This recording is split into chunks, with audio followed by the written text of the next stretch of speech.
Hello guys, welcome back to your YouTube channel SKM study a way of success. मैं हूं आपका educator Shiv Mishra और यहां पर आप सभी के लिए मैं आज आपको कुल मिला के यहाँ पे 21 टॉपिक में बताने वाला हूं और वो 21 टॉपिक जो बोर्ड एग्जाम 2026 के लिए बहुत इंपॉर्टेंट है और 100% गारंटी देता हूं कि सारे जो क्वेश्चन रहेंगे बेटा यहीं से आने वाले हैं और इन टॉपिक को आपको रट कर चले जाना है अपने बोर्ड एग्जाम के लिए। एक भी क्वेश्चन इससे बाहर आने वाला नहीं है। जितना मैं आपको टॉपिक पढ़ाऊंगा ये सारे टॉपिक आप दिमाग में बैठा लीजिए, रट लीजिए। जी हाँ, यहाँ से हर एक टॉपिक आपके बोर्ड एग्जाम में आने वाले हैं, इससे बाहर आपका एक भी टॉपिक आने वाला नहीं है। इसका जो पीडीएफ है टेलीग्राम चैनल SKM स्टडी से जाकर डाउनलोड कर सकते हैं। Link in the description box के अंदर टेलीग्राम चैनल का लिंक दिया गया है, मेंशन है। जाके वहां से आप लोग इसका पीडीएफ डाउनलोड कर सकते हैं। साथ ही साथ 2 बैच है, महाभारत बैच, रामायण बैच को ज्वाइन करने के लिए आप लोग गूगल प्ले स्टोर से SKM स्टडी एप्लीकेशन को जरूर से जरूर डाउनलोड करिए और वहां से ज्वाइन करिए महाभारत बैच, आपका अपना बैच। ठीक है ना। चलिए सर, एक बात ध्यान देना, जो क्लास 12th का हिंदी का पेपर है, बात करते हैं ये कितने नंबर का आता है। तो सबसे पहले ध्यान देना, ये 100 नंबर का पेपर आता है। सर हम क्या 100 में 100 नंबर ला सकते हैं? बिल्कुल, आपकी कड़ी मेहनत, कड़ी शिद्दत से पढ़ाई 100 में 100 नंबर दिला सकती है, ये मैं 100% गारंटी देता हूं। लेकिन कब? जब आप किसी भी चीज को संपूर्ण मन से मन लगा कर जब पढ़ेंगे ना, तो हर चीज असंभव भी संभव हो जाती है। लेकिन जब आप करेंगे तो सही ना, करना है ही नहीं गुरुदेव, पढ़ना है नहीं गुरुदेव, उनसे चैट करनी है, तो क्या हो पाएगा? बिल्कुल भी नहीं हो पाएगा। तो आपको कड़ी मेहनत के साथ पढ़ाई करनी है और तब देखिए ये 100 में 100 नंबर हिंदी का आपका बिल्कुल आने वाला है। सर कुल कितने नंबर का आता है? तो ध्यान देना, हिंदी का जो पेपरवा रहता है जवाब कुल 100 नंबर का आपका आने आता है। अच्छा, पास होने के सर कितने नंबर चाहिए? 33 नंबर। जी हाँ, पास होने के लिए मात्र मात्र आपको 33 नंबर की जरूरत पड़ती है। पता है, मैं आपको बता दूं, बहुत सारे ऐसे स्टूडेंट हैं, बहुत सारे ऐसे बच्चे हैं जो फेल हो जाते। सोचिए, 100 में से वो 33 नंबर भी नहीं ला पाते, 100 में से वो 33 नंबर भी नहीं ला पाते और क्या हो जाते हैं? फेल हो जाते हैं। जरा सोचिए, क्या उनके अंदर कमियां हो सकती है? क्या ऐसी चीजें हैं कि वो जो फेल हो जाते हैं? बिकॉज क्योंकि वो पढ़ते नहीं, वो मन लगाकर पढ़ते नहीं, बाद में वो क्या हो जाते हैं? फेल हो जाते हैं। ठीक है। सर क्या सभी गद्यांश पद्यांश का चैप्टर को पढ़ना है? बिल्कुल भी नहीं, ऐसा नहीं करना है। जो जो मैं आपको बता रहा हूं, पहले तो आप पूरा सिलेबस कंप्लीट कर लीजिएगा, मैं आपको सिलेबस भी कंप्लीट करा रहा हूं। पहले आप सारे सारे सिलेबस कंप्लीट कर लीजिए, उसके बाद आपको सभी गद्यांश पद्यांश के चैप्टर को नहीं पढ़ना है। सर मैं जो आपको बता रहा हूं, जो मैं आपको बताऊंगा केवल उतना ही पढ़िए, आपका काम हो जाएंगे। और महत्वपूर्ण टॉपिक को सबसे पहले पढ़े जो मैं आपको बताने जा रहा हूं। और हिंदी को सर कम से कम कितना समय दे? ज्यादा नहीं बेटा, केवल केवल आपको 1 घंटे डेली का समय देना है बस। आपको केवल केवल 1 घंटे का समय देना है और 1 घंटे में आप हिंदी में अच्छा नंबर स्कोर कर सकते हैं, ज्यादा आपको टाइम नहीं देना है। सबसे पहले खंडक क की बात करें। सर खंड क कितने नंबर का आता है? तो एक बात ध्यान देना, जो खंड क होता है ये आपका 50 अंकों का आता है पेपर में। सर कितने नंबर का आता है करे जा? तो 50 नंबर का आता है आपके पेपर में। अच्छा, खंड क में जो सबसे पहला टॉपिक होता है वो आता है क्या सर जी? गद्यांश। क्या आता है? गद्यांश। गद्यांश में कौन कौन से चैप्टर पढ़ना है नोट कर लीजिए। केवल आपका राष्ट्र का स्वरूप पढ़ना है, अशोक का फूल पढ़ना है, भाषा और आधुनिकता पढ़ना है, हम और हमारा आदर्श पढ़ना है, हो गया। इतना पढ़ लेना, आपका काम हो जाएगा। इससे बाहर आपको एक भी टॉपिक नहीं पढ़ना है। गुरुदेव जरा आप ये बताइए, मान लीजिए महत्वपूर्ण हमारे क्या है? गद्यांश है, राष्ट्र का स्वरूप है, अशोक के फूल है, भाषा आधुनिकता है, हम और हमारा आदर्श है। अच्छा, इनके लेखक का नाम लगे हाथ आप याद करा देते तो मजा आता, मजा आ जाए। लिख लीजिए, राष्ट्र का स्वरूप का नाम याद करने का लेखक का नाम रावाट्रिक। राम मतलब राष्ट्र का स्वरूप, वाम मतलब बेटा वासुदेव शरण अग्रवाल। वासुदेव शरण अग्रवाल ये कौन है बेटा? ये आपके जो है रचयिता हैं, बोले तो लेखक है। राम मतलब राष्ट्र का स्वरूप, वाम मतलब वासुदेव शरण, यानी राष्ट्र के स्वरूप के जो लेखक हैं वासुदेव शरण अग्रवाल जी हैं। अशोक के फूल के लेखक? सर फूल, फूल हजारों की संख्या में खिलते हैं। अशोक के फूल के लेखक फूल हजारों की संख्या में खिलते हैं। हजारों से याद आया कि आचार्य हजारी प्रसाद द्विवेदी। कौन बेटा? आचार्य हजारी हजारी प्रसाद प्रसाद जो द्विवेदी जी हैं, जो द्विवेदी जी हैं वो किसके रचयिता हैं? वो है अशोक के फूल के।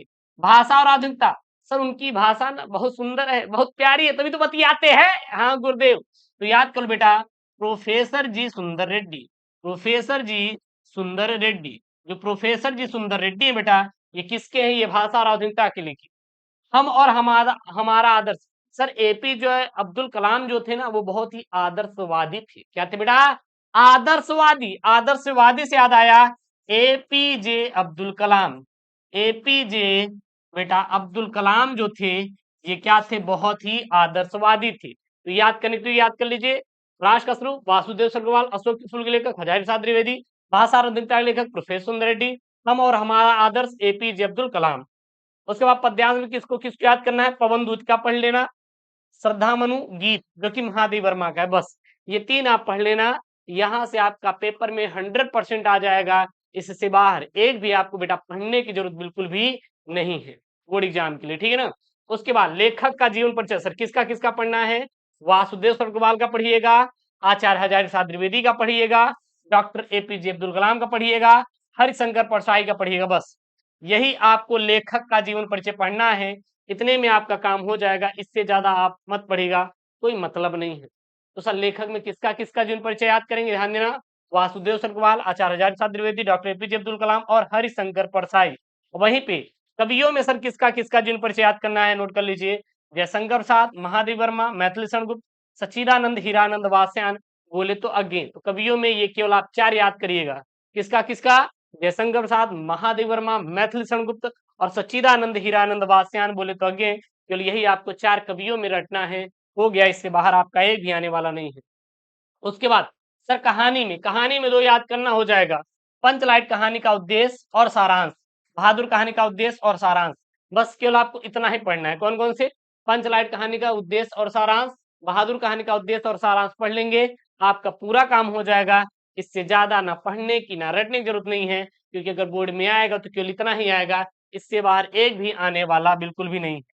सर खंड काव्य की बात करें तो खंड काव्य आपके जिले के अनुसार आएगा, या आपके जिले के अनुसार पढ़ना है। जैसे मैं बता देता हूँ, मुक्ति यज्ञ खंड काव्य कानपुर, जौनपुर, मुरादाबाद, फैजाबाद, एटा और ललितपुर वाले बच्चे पढ़ेंगे। सत्य की जीत खंड काव्य कौन कौन पढ़ेगा? लखनऊ, इटावा, बलिया, बिजनौर, झांसी, बदायूं, प्रतापगढ़, रामपुर, पीलीभीत वाले बच्चे पढ़ेंगे।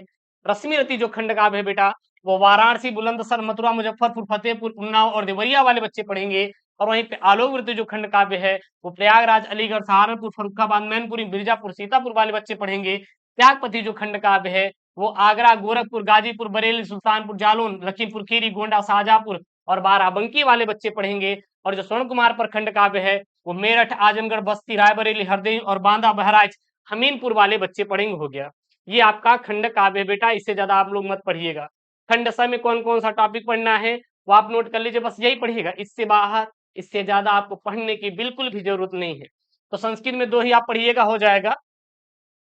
संस्कृत भाषा महत्तम महामना मालवी, ये संस्कृत के गद्यांश के लिए इन्हीं गद्यांश को पढ़िएगा। और वहीं पे पद्यांश या श्लोक में कौन कौन से पढ़ना है? 2 ठो, सुभाष रत्नानी और जातक कथा, मात्र यही और यही श्लोक आपको पढ़ना है, यही और यही आपको पद्यांश पढ़ना है, सुभाष रत्नानी और बेटा जातक कथा। इससे बाहर आप बिल्कुल भी मत पढ़िएगा ना, आपको पेपर में आने वाला है। वहीं पर आपको पढ़ना है लोकोक्तियां और मुहावरे, जो कि 1 शॉट आपको मैं करवा दूंगा। अवृत गद्यांश में आपको ये समझा दूंगा बेटा ट्रिक से, ये आपको ट्रिक से करवा दूंगा, ये आपका 1 शॉट करवा दूंगा। क्या करवा दूंगा? 1 शॉट करवा दूंगा, आप बिल्कुल चिंता मत करिएगा। और हाँ, चैनल को सब्सक्राइब कर लीजिएगा, शब्द युग भी आपका हम 1 शॉट करा देंगे, 1 शॉट करा देंगे, आपको टेंशन नहीं लेना है। शब्द अर्थ भी आपका हम 1 शॉट करा देंगे, केवल आपको 1 शॉट ही कराएंगे, ज्यादा वो परेशान नहीं होना है। वाक्य संशोधन भी आपको 1 शॉट करा देंगे। अच्छा, रस में कौन कौन सा पढ़ना है? नोट कर लीजिए, रस में केवल यही पढ़ना है, हास्य रस, करुण रस, वीर रस और श्रृंगार रस को पढ़ना है, हो गया, इससे ज्यादा मत पढ़ेगा। छंद में कुंडलिया छंद, दोहा छंद और बरौ छंद को पढ़ना है, हो गया। अलंकार में उत्प्रेक्षा अलंकार, उपमा अलंकार, रूपक अलंकार और यमक अलंकार और अनुप्रास अलंकार को पढ़ना है, हो गया। इससे ज्यादा इससे बाहर आपको पढ़ने की बिल्कुल भी जरूरत नहीं है, ना ही आपके बोर्ड एग्जाम में बेटा आने वाला है, ना ही आपके बोर्ड एग्जाम में आने वाला है। पत्र लेखन में कौन कौन सा पत्र लेखन आपको पढ़ना है? नोट कर लीजिए। सबसे पहले किसी विद्यालय के प्रधानाचार्य को सहायक अध्यापक की भर्ती हेतु एक पत्र आपको लिखना है। किसी बैंक के प्रबंधक को अपने अध्ययन हेतु अल्प ब्याज में ऋण देने के लिए आपको पत्र लिखना है। विद्यालय में नियुक्ति हेतु प्रबंधक को एक आवेदन पत्र आपको लिखना है, बस ये तैयार करना। और अपने गांव अथवा शहर की बिजली समस्या हेतु उचित अधिकारी को एक आपको पत्र लिखना है, केवल ये पढ़िएगा। उसके बाद बैंक प्रबंधक को शिक्षा ऋण के आवेदन के संबंध में आपको पत्र लिखना है। किसी पर्यटन स्थल की यात्रा का वर्णन करते हुए अपने मित्र को आपको एक पत्र लिखना है। केवल आपको जो पत्र लेखन की बात करें, केवल यही आप पत्र लेखन तैयार करिएगा, हो गया। इससे ज्यादा आपको पढ़ने की बिल्कुल भी जरूरत नहीं है, ठीक है। वहीं पे निबंध की बात करें बेटा, तो निबंध कौन कौन सा आपको पढ़ना है, नोट कर लीजिए। पर्यावरण प्रदूषण समस्या और समाधान पर आप लोग पढ़िएगा। आतंकवाद समस्या और समाधान पर पढ़िएगा। भारत में बेरोजगारी की समस्या और समाधान पर पढ़िएगा। आजादी का अमृत महोत्सव पढ़िएगा। नई शिक्षा नीति 2020 गुण और दोष पढ़िएगा। मेरे प्रिय लेखक, और वहीं पे आपको वर्तमान समाज में नारी की स्थिति पर आपको पढ़ना है। विद्यार्थी जीवन में अनुशासन का महत्व पर पेपर में आ जाता है, और साहित्य और समाज का संबंध आपको पढ़ना होगा। केवल इतना ही आपको जो निबंध लेखन आपको बोर्ड एग्जाम 2026 के लिए पढ़ना है, और क्लास 12 हिंदी के सबसे मोस्ट इंपॉर्टेंट टॉपिक है ये, हाँ, बोर्ड एग्जाम 2026 के लिए। इससे बाहर आपके पेपर में आने वाला नहीं है बच्चा, आप इतना तैयार कर लीजिए, पढ़ लीजिए, आपका पूरा पूरा 100 में 100 नंबर आपका आ जाएगा, ये मैं गारंटी देता हूँ। और इतना आप पढ़ के बस चले जाइएगा। इसका पीडीएफ के लिए Telegram channel SKM study join करें, link in the description box. Okay दोस्तों, थैंक यू, जय हिंद, take care, bye bye, love you all यार, लव यू ऑल।